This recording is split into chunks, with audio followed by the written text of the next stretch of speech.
deliver his valedictory address.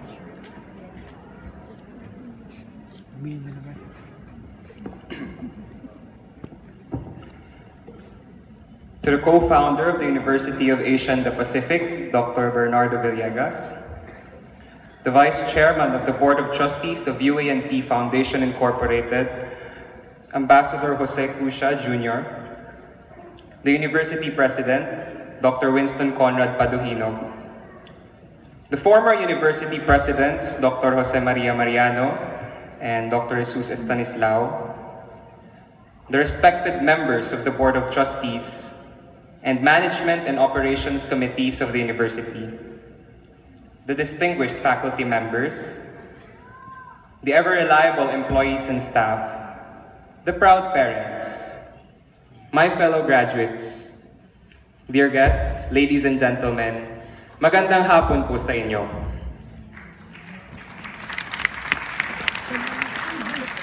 Ang magbilang ang isa sa pinakaunang natutunan natin sa eskwela. At hindi natin maikakaila na ang mundong ito ay nauhumaling sa numero.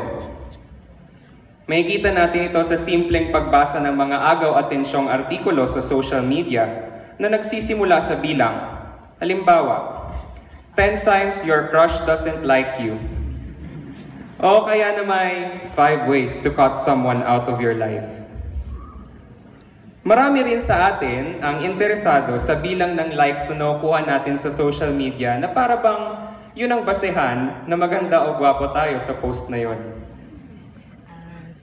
Sa paaralan, ang mga markang natatanggap natin ang nagiging basehan ng awards na ating nakakamit pagkatapos ng taon. At sa ating buhay, masabi nating nabigyang kaganapan ng ating pagkatao ayon sa bilang ng mga pusong ating napukaw at taong ating nabigyang inspirasyon. Sa puntong ito, hayaan niyo po akong magbilang para isa-isahin ang mga dapat nating pasalamatan sa mahalagang okasyong ito. Magsimula tayo sa 10. Mahigit sa 10 mga service personnel at security guards sa loob ng UANP campus na sumasalubong sa atin araw-araw na may ngiti sa kanilang mga labi. Hindi matatawaran ang kanilang malaking kontribusyon sa ikagiginhawa ng buhay natin sa eskwela. At dahil sa kanila, nauto tayong umagapay sa sino mang nangangailangan. Nararapat lamang na bigyan natin sila ng pagpupugay.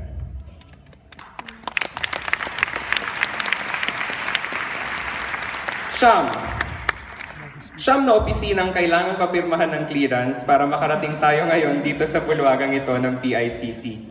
Nariyan ang Library, General Services Section, Office of Alumni Affairs, Financial Management and Reporting Group, Center for Student Affairs, Discipline Office, Office of the Dean and Program Director, Scholarship Committee, at Registrar's Office. Hindi natin mairaraos ang 4 o higit pang taon sa universidad kung wala ang lahat ng bumubuo sa mga opisinang ito, pati na rin sa mga nasa iba't ibang executive offices, sa cafeteria, sa chaplaincy, bookstore, clinic, laboratories, parking and sports building, at lahat ng departamento at unit ng institusyong ito. Kaya taos-pusong pasalamat po sa inyo.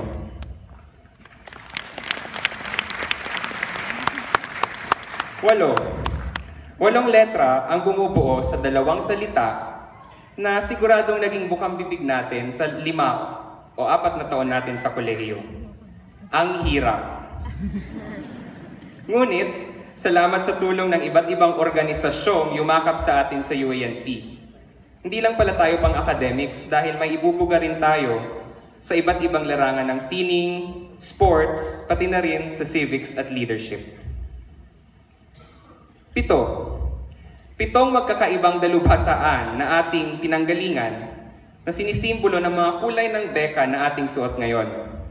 White para sa College of Arts and Sciences, copper para sa School of Economics, violet para sa School of Law and Governance, drab para sa School of Management, yellow para sa School of Sciences and Engineering, light blue para sa School of Education and Human Development, at crimson para sa School of Communication.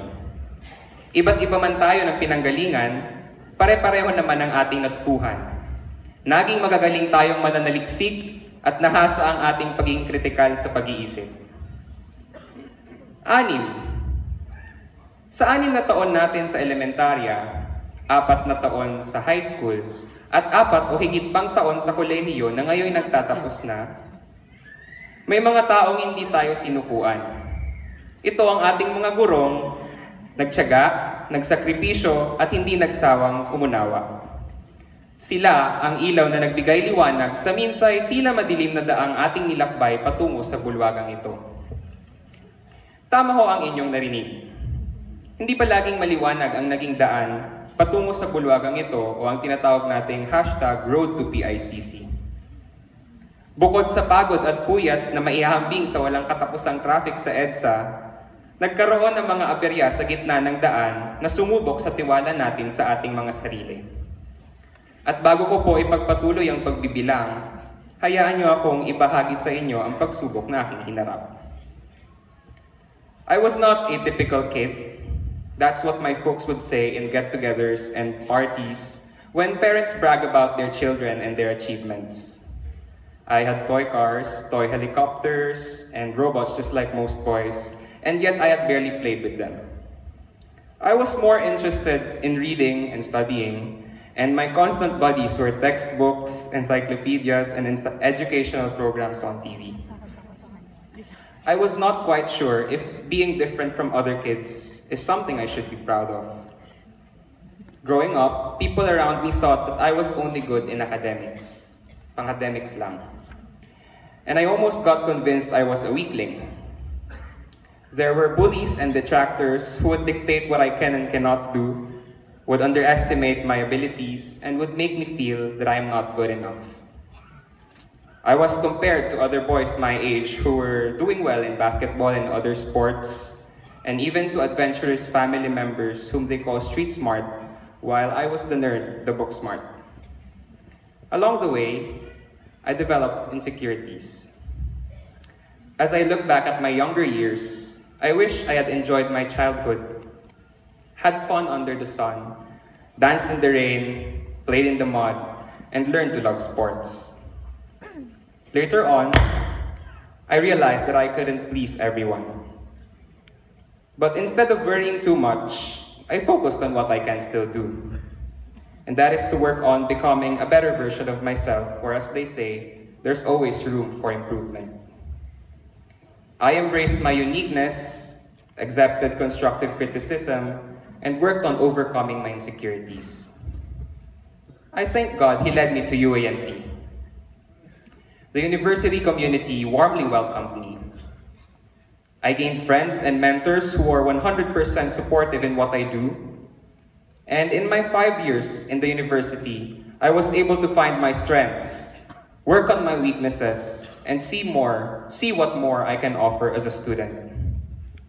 Physical education, the subject that most of us just take for granted, helped build my character and boost my self-confidence. In my first PE class in the university, strength training, I survived all the push-ups, planks, and all the rigorous workouts we had. I was overjoyed that I got a flat 1 in that subject.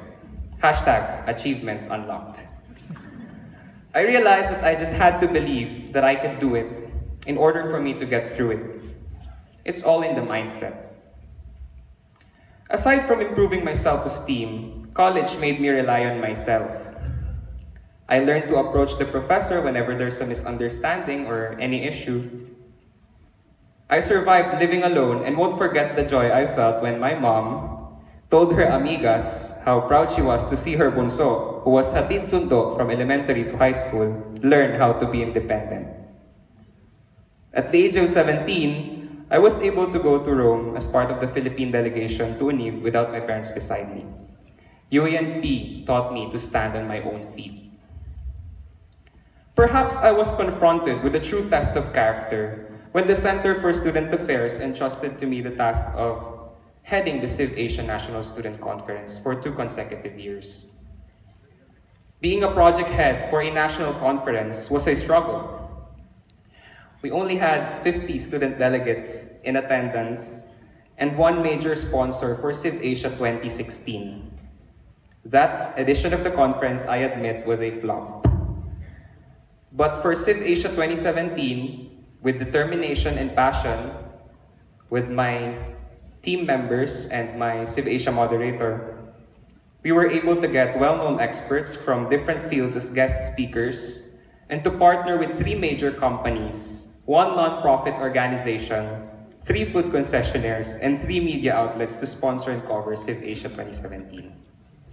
To top it off, from 50 delegates in 2016, Civ Asia 2017 had 200 high school and college students in attendance from Luzon, Visayas, and Mindanao.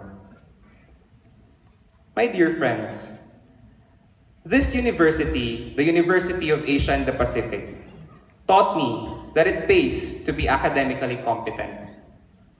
But it is not the sole basis for one's success. At the end of the day, what matters is how we apply the theories we learned in the classroom outside its 4 corners. Our university motto says it all, Unitas, or Unity of Life.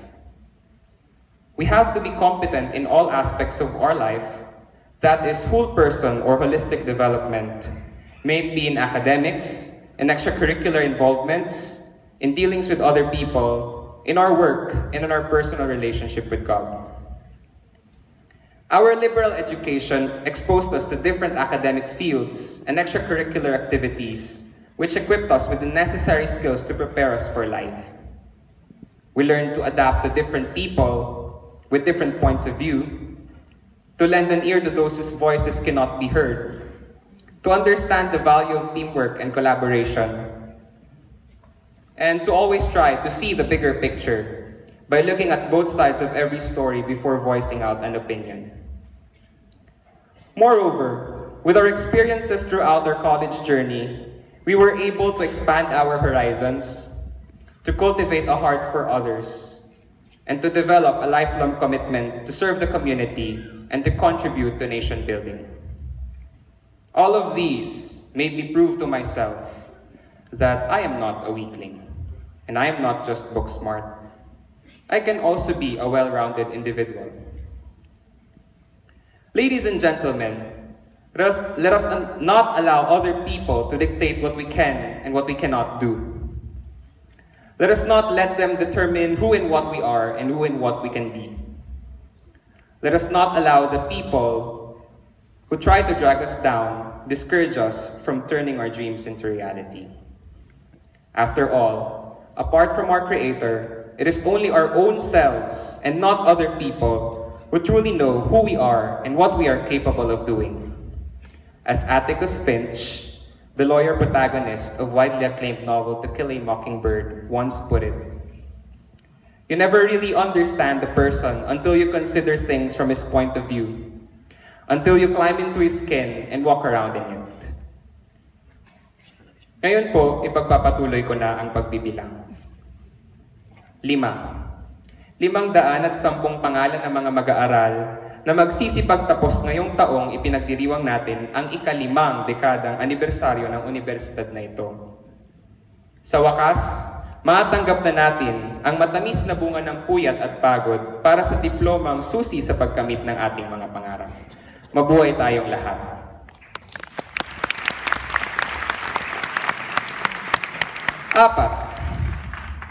Apat na taong pinagdaanan ng mga magsisipagtapos sa kanilang bachelor's degree at 5 taon naman para sa gaya kong itinuloy ang master's degree. 4 na taong puno ng aral na babaunin natin sa kung anumang karerang ating papasukin. Mga ka-golden batch, let's always make UANP proud. 3, sa tulong at awa po ng poong may kapal, 3 beses na po akong naging class valedictorian. Una noong elementarya, 2 noong high school at 3 ngayong college.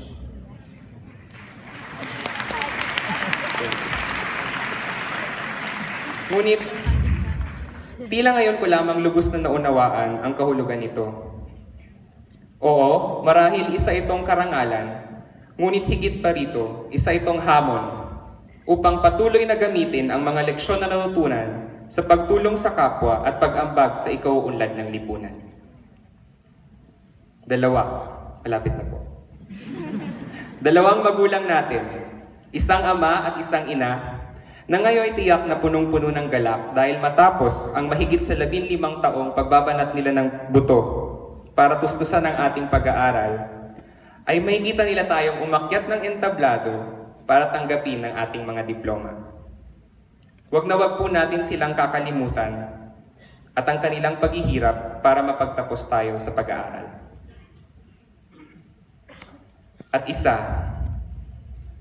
isang medalyang suot ko ngayon na nagbigay daan para makatayo ako sa inyong harapan at maikwento ang aking pagsisikap sa loob ng 5 taong pagsapalaran sa kolehiyo. Gagamitin ko po ang pagkakataong ito para magpasalamat sa mga taong tumulong na makaapak ako ngayon sa podium na ito. Unang-una, sa Panginoon at sa aking inang Peña Francia, na sa pagsama sa akin sa hirap at ginhawa. Sa aking pinakamamahal na lola, si Mama Mani, na siguradong nagdiriwang ngayon sa langit. Sa mga kapatid at pinsan kong sina Ate Dal, Ate Pinky, Boy, Nico, pati na rin si Mix na nandyan ngayon, na hindi nagduda sa aking kakayahan.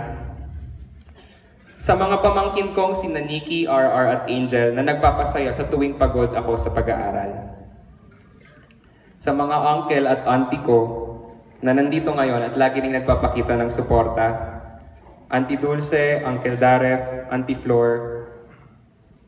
Sa isa sa mga unang nagtiwala sa aking kakayahan at humubog sa aking potensyal bilang mag-aaral, nandito siya ngayon, ang teacher ko noong preschool, Teacher Badet.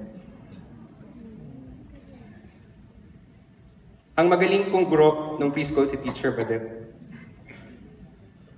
Sa mga taong gumabay sa akin, Father Ted, Father Rafa, Ninang Puri, Ate Emma, at ang mga ate ko na nag-alaga sa akin sa Tambuli. Sa mababait na Ginoong bumubuo sa Amber Drive University Center. Sa mga maaasahang heads at staff na nakatrabaho ko sa CIF Asia, sa USG, sa PEER, at sa JNS, lalong-lalo na kina Miss Kate, Miss Cess, Sir James, Sir Rene, Sir Duke, Miss Marie, Miss Amy, Miss Yel, Miss Mitch, Miss Arian, Sir John, Miss Cheska, Miss Sharon, Billy at Miss Mariel. Sa mga matulunging administrative staff ng universidad, lalo na kina Miss Carly, Miss Abby, Miss Cory, Miss Janice at Sir Anthony. Sa mga guro ko na walang pag-aalinlangang, nagbahagi ng kanilang kaalaman at hindi nagsawang magbigay ng payo, lalo na kina Dr. Laksamana, Dr. Mariano, Dr. Nick Dao, Dr. Gonzales, Dr. Antonio, Dr. Joven, Dr. Toralba, Dr. Hikiana, Dr. Mesquida, Dr. Ramirez, Dr. Dumol, Miss Laines, Miss Nito, Miss Bokiran Gonzales, Miss Kaiton, Sir Pexon, at Miss Clara. Sa aking mga kaibigang nagmula sa iba't ibang kurso, Agatha, Maki, Danny, Nadine, Josh, Miguel, Kyle, Ara, ang ating salutatorian, Tef, Ange, Patrick, Lorraine, Elmer, JM, Leia, Andrea, Angelina, Isa, Sheena, Glee, Ari at Kaya.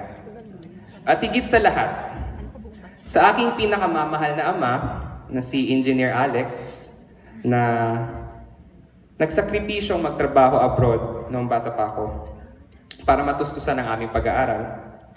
At syempre sa pinakamamahal kong ina na si Madam Penny, na tumigil sa trabaho noong ipinagbuntis niya ako para sumama at sinamahan niya ako sa pag-akyat ng entablado para tumanggap ng awards simula preschool. Sa inyo pong dalawa, salamat sa pagtuturo sa akin kung paano magmahal, magmalasakit at magpasalamat. Hindi mangyayari ang lahat ng ito kung wala ang lahat ng mga nabanggit ko. Kayong lahat ay malaking parte ng kwento ko at ibinabahagi ko ang karangalang ito sa inyo. Bago ako magtapos, nais kong iwan ang isang mensaheng marahil narinig na natin, ngunit tila kailangan pa ring ulit-ulitin. Ang tunay na tagumpay ay hindi nasusukat sa dami ng karangalan na ating natamo, kundi sa dami ng pagsubok na ating hinarap at napagtagumpayan sa araw-araw. Lagi nating tatandaan, walang imposible sa taong nagsusumikap at nagpapakatotoo sa kanyang sarili. Maraming salamat po. Ako po si Abbas Fernando Villanueva.